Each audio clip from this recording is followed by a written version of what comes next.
Okay, this is teaching functionally equivalent replacement behavior. It's a guided activity for week 4 and will happen live on Thursday, August 18th.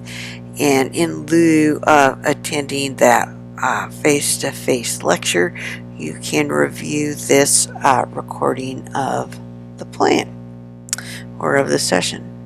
Okay. Please review Wendy's case study. It has been posted on Obaverse, and because we'll be using her case study in order to design a lesson plan for her. So let's meet Wendy and let's look at the competing pathway for Wendy. Wendy was a 7th grade student who had some significant behavioral challenges.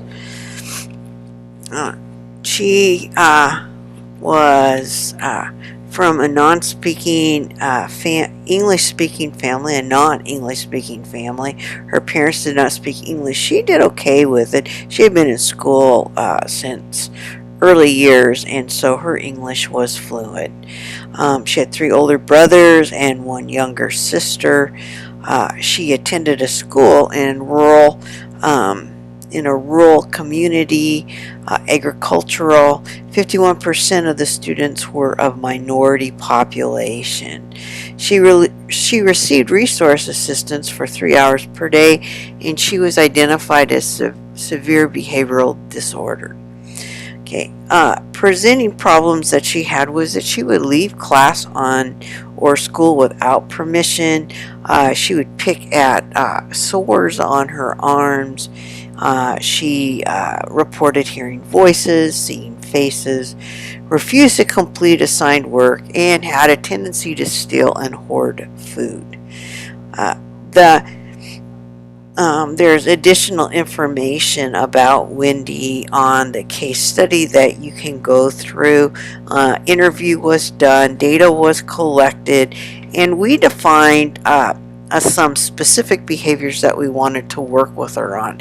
Primarily, she was tardy to classes, refused to go into classes, and would hide out in the bathroom. She would report hearing voices, seeing faces, and so if she did not get into the classroom before other students, she often did not go. She would leave classes, and she would leave school. So we looked at coming up with a plan for her to keep her in the building and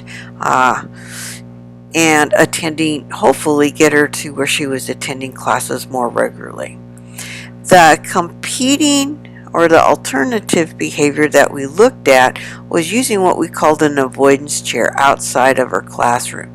So if she arrived late to class, then she could sit, and she didn't want to go into class, she could sit in the chair. If she had problems in the classroom, she could sit outside of the classroom in the chair. She had work that she could do at that time. We were hoping would allow her still to escape aversive situations, but not be AWOL from school, and we would know where she was at all times. The behavior, of course, that we were really looking for was that she would be on time and prepared to work. Typically what we would expect of all 7th graders. So this was the competing pathway we set up for her.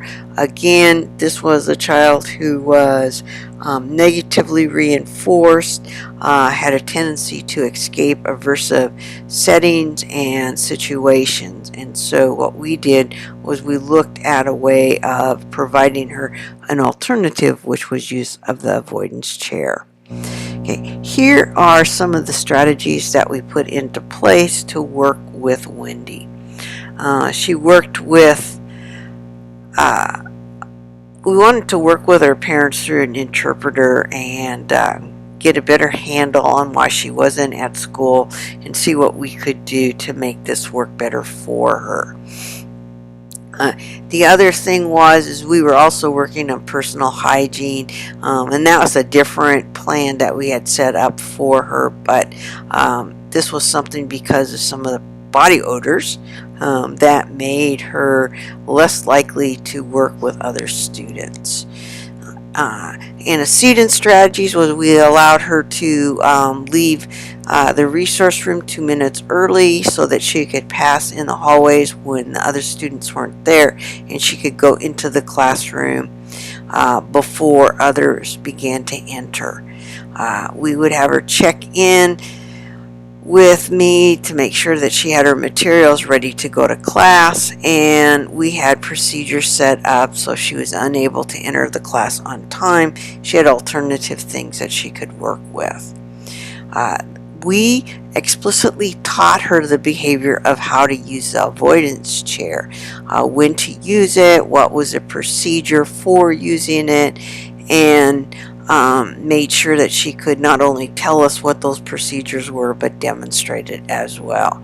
She also met with the counselor weekly to work on some coping strategies. Consequence strategies we worked with her on was she had a daily progress report, and she earned points that she could turn in for different privileges and activities. She also graphed her own points, which she found very motivating. Here is the acceptable behaviors that we had set up for Wendy. Wendy will reduce the number of incidents of tardy and leaving her assigned area without permission to no more than 4 incidents per 10 consecutive days. The second acceptable behavior that we set up for her was that if she chose not to enter a classroom, she'd sit quietly in the avoidance chair, complete her work in the alternative activity folder, obtain classroom teacher signature on her daily progress report noting the incident, and then report to the special education teacher for debriefing 2 out of 4 documented events.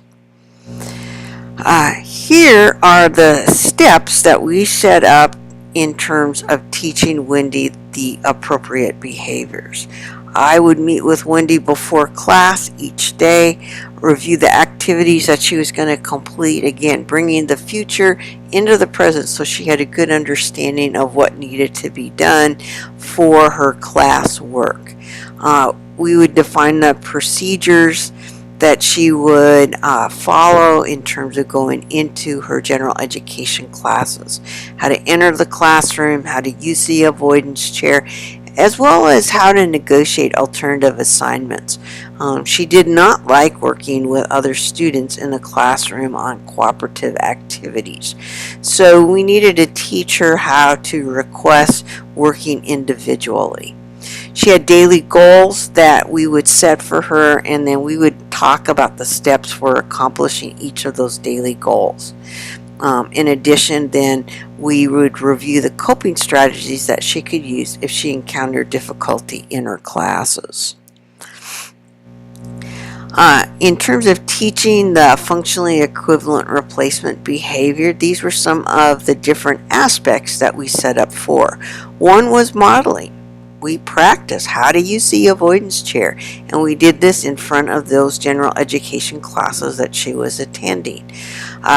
We would, one of the things that she was required to do was to be able to state as well as show how she would follow the steps for this. We practiced the skill at times when there were no students in the classroom to make sure that she really understood what is it that she needed to do. The other thing that we did was she would state the steps that she'd follow for exiting the resource room and going down to the general education classroom as well. So she needed to gather her belongings, she needed to leave early, she needed to be able to make a commitment to me that she was going to go to the class and do her best. Performance feedback. one of the things that we did was she had the daily progress report that was filled out. She would evaluate her own performance, and then she would have the teachers rate her ability to follow class rules, to follow her behavior plan, and to complete class work. And then she would review this each day with me.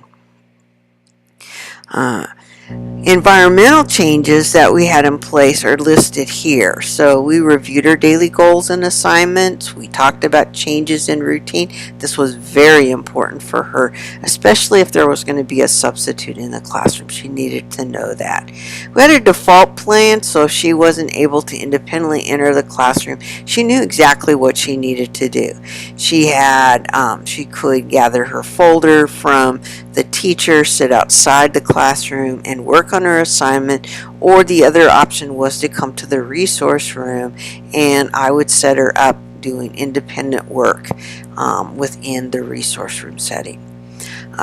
We would complete end of day reviews, as well as I modified assignments so that if there were cooperative learning activities, she had alternate materials that she could use at that time. In terms of reminders and prompts, we provided multiple ones throughout the day for her, as well as at the beginning of the day. We would provide her feedback on her ability to problem solve and to deal with difficult situations. She would graph and display her points in her notebook each day, and then she had a goal that she was working to meet or beat. She also self-evaluated upon returning to the resource room each day and looking at her daily progress report, sharing that information with me. So multiple layers of reminders, prompts, and feedback were provided to Wendy throughout the day. Positive feedback. She responded well to praise, and she liked to exchange her points for time after school with me.